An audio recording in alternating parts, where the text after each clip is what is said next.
Guys, ito si nanay. Nanghihingi ng konting tulong. Ate, kuya, hingi lang po sana konting tulong. Pangbili gamot, barya lang po, salamat. Si nanay guys, nandito siya sa tulay ng sa overpass ng Quiapo to guys. Sa likod to ng simbahan ng Quiapo. Overpass to. Yan. Ngayon guys, nanghihingi. Ang pamilya ni nanay ay nasa Bulacan. Bulacan, di ba, Nay? Sino pa? Interview ko. Sino po, Nay, ang kasama nyo dito, Nay? Sino ang kasama nyo dito sa Maynila? Wala. Saan kayo natuloy? Saan kayo natuloy? Nakikitulog ako. Saan kayo nakakatulog? Sa dati kong pinapatukan na. Kawawa naman. Asan po ang mga anak nyo? May mga asawa na anak ko. Hindi kayo tinutulungan? Hindi kayo tinutulungan?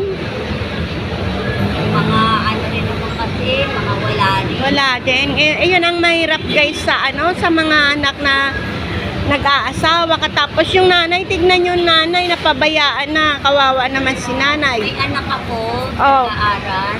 Oh. Nag-aaral daw ang anak ni nanay. Pagkatapos, Nag-graduate na itong taon. ano po ang kanyang pinag-aaral? Ano ang kurso na anak nyo? College po ba? Ay, hindi pa. Grade 12. Ay, grade 12, kawawa naman si nanay.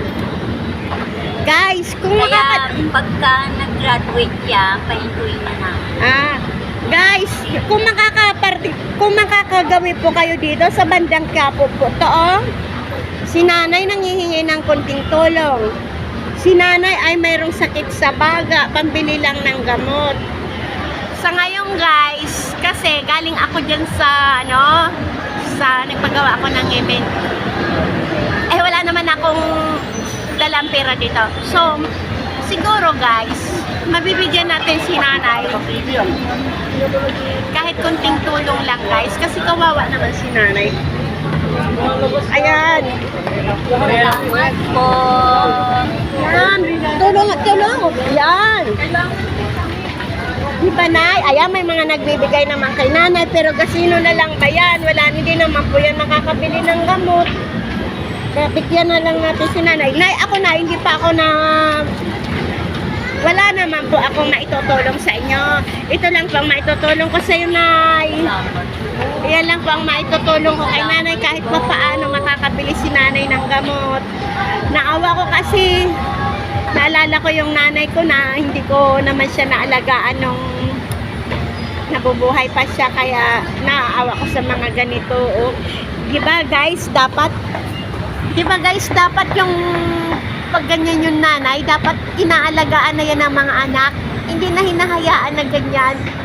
Ang hirap kaya ang hirap talaga yung mga anak na hindi marunong sa magulang. Hindi maintindihan sa magulang. Ayan po. Yan po, guys. Ayun. Yan po, guys. Sa makakadaan po dito, guys. Sa Quiapo to, guys. Ayan. Dito lang to sa likod ng simbahan. Sa likod ng simbahan dito. Ayan po, si nanay, tandaan nyo po yung mukha. Nanghihingi lang po siya ng konting tulong. Ayan guys, maraming salamat. Thank you for watching guys.